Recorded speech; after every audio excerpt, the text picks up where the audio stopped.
Hello, my name is Troy Adkins, and I am the founder and owner of Adkins Capital Management. I want to talk to you today about the key policy events that have transpired in the residential housing market for the quarter, to provide an assessment of the mortgage lending environment, and to provide an overview of the home price level for a select group of cities throughout the U.S. The purpose of this quarterly presentation is to bridge the gap in the residential housing market, where deficiencies in education, public policy, regulation, product structure, and personnel have created an environment where prospective homebuyers need objective information and useful analytical tools in order to help them make a prudent home purchase decision. This presentation was produced by Troy Adkins. I am the founder and owner of Adkins Capital Management. Adkins Capital Management is a privately owned and independently operated company. Our exclusive focus is on residential real estate. Our company is not affiliated with any parties associated with the residential housing industry. As a result, we provide objective information and useful analytical tools that help prospective homebuyers make a prudent home purchase decision. For more information about my background, skills, and experience, please review the introduction section on the Adkins Capital Management website. Let me now turn your attention to the primary events that have transpired in the residential housing environment. For the first quarter of 2016, financial settlements agreed to by 3 of the U.S. banking institutions that led to the mortgage crisis was the primary topic of discussion. Goldman Sachs reached a $5.1 billion settlement with the U.S. government and regulators. The settlement stemmed from Goldman Sachs marketing and selling faulty mortgage securities to investors. As part of the settlement, $1.8 billion was earmarked for programs to help homeowners who are still trying to fend off foreclosure. Morgan Stanley reached a $3.2 billion settlement with New York State and federal authorities. The settlement stemmed from Morgan Stanley misrepresenting the risks of mortgage-backed securities leading up to the 2008 housing and financial crisis. According to the settlement, Morgan Stanley knew that it was selling securities backed by residential mortgages with material defects, such as loans with a value larger than the market value of the house. Wells Fargo reached a $1.2 billion settlement related to its Federal Housing Administration home mortgage program. In 2012, the federal government sued Wells Fargo, accusing the bank of misrepresenting the quality of thousands of loans in order to be eligible for federal loan insurance. The settlement allowed the government to recover money that the FHA paid after borrowers defaulted on Wells Fargo mortgage loans. For more information about the financial settlements surrounding the U.S. banking institutions that helped exacerbate the financial crisis of 2008, including settlements made by Bank of America, Citigroup, and J.P. Morgan, please watch our Q3 2014 movie presentation. Moving away from the issues surrounding the financial settlements to the trends in the mortgage loan interest rate environment, for the first quarter of 2016, the national average mortgage loan interest rate for a 30-year fully amortized fixed-rate mortgage loan began the quarter at 3.93% and ended the quarter at 3.81%. Since June of 2011, the national average mortgage loan interest rate for a 30-year fully amortized fixed-rate mortgage loan has been less than 4.61%. In order to better assess the current mortgage loan interest rate environment, prospective homebuyers should remember that the national average mortgage loan interest rate for a 30-year fully amortized fixed-rate mortgage loan reached an all-time low of 3.31% in November of 2012, and it reached an all-time high of 18.63% in October of 1981. Prospective homebuyers should closely follow the level of mortgage loan interest rates in their community. Because of rising cost of debt, will increase the amount of interest expense that homebuyers will have to pay for their mortgage loan. This in turn will place downward pressure on the price level of residential housing in their community.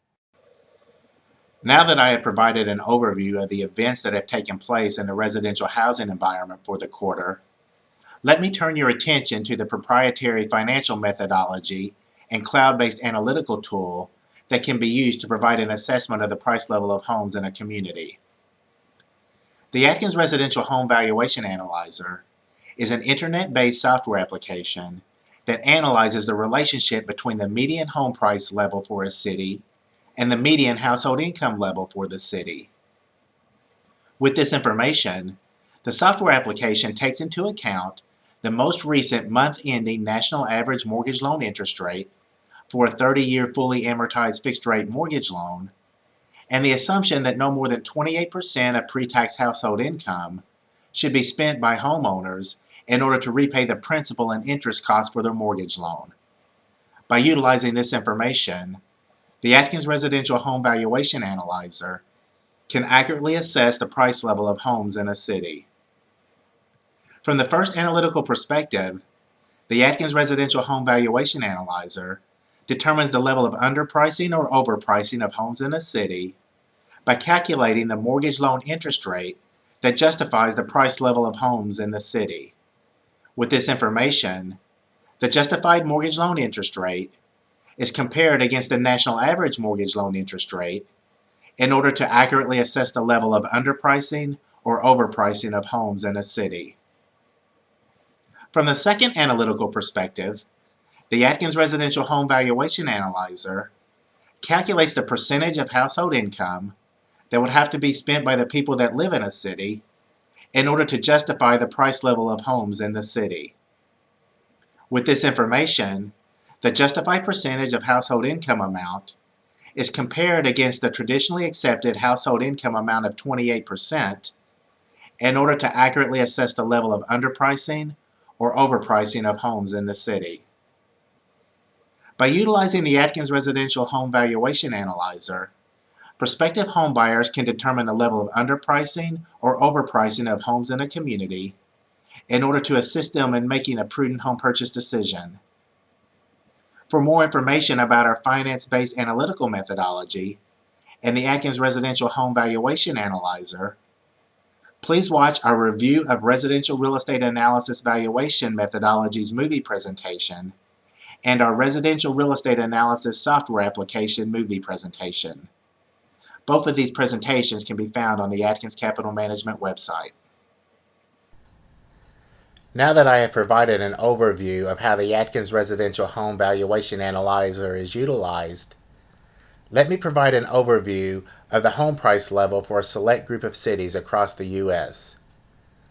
For the first quarter of 2016, 26 cities that make up the Adkins 60 City Home Price Index were classified as overpriced for the quarter. In terms of a relative price level analysis, it is important to note that it is not possible to justify the home price level for the top 5 overpriced cities by reducing the mortgage loan interest rate from 3.81% to 0%. Therefore, in order to classify the homes in the top 5 overpriced cities as underpriced, it would need to be deemed prudent by prospective homebuyers to spend more than the justified percentage of household income amount, or the respective median household income level would need to increase to a level within the respective range of $84,132 and $148,654. As a last observation, based on the median household income level, the quarter-ending national average mortgage loan interest rate, and the assumption that no more than 28% of pre-tax household income should be spent in order to repay the principal and interest costs of a mortgage loan, the justified home price level for the top 5 overpriced cities fell within the respective range of $177,164 and $350,002. Prospective homebuyers should use the Adkins Residential Home Valuation Analyzer in order to accurately assess the level of overpricing or underpricing of homes in their community. On the other side of the spectrum, 34 cities that make up the Adkins 60 City Home Price Index were classified as underpriced for the first quarter of this year. Detroit, Wichita, Sioux Falls, Little Rock, and Wilmington were identified as the 5 most underpriced cities in the index. While Wilmington has the same justified percentage of household income amount as Little Rock, Wilmington is ranked as the 5th most underpriced city in the index due to its lower justified mortgage loan interest rate amount. In order to classify homes in the top 5 underpriced cities as overpriced, the national average mortgage loan interest rate would have to increase from 3.81% to more than the justified mortgage loan interest rate that was calculated for each city. Or it would have to be deemed imprudent by prospective home buyers to spend as much as the justified percentage of household income amount in order to repay the cost of a mortgage loan.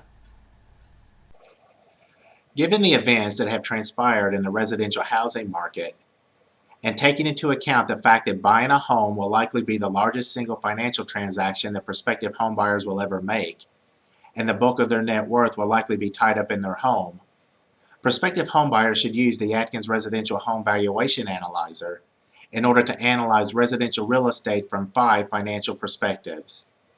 By assessing residential real estate in this manner, prospective homebuyers will be able to make a prudent home purchase decision.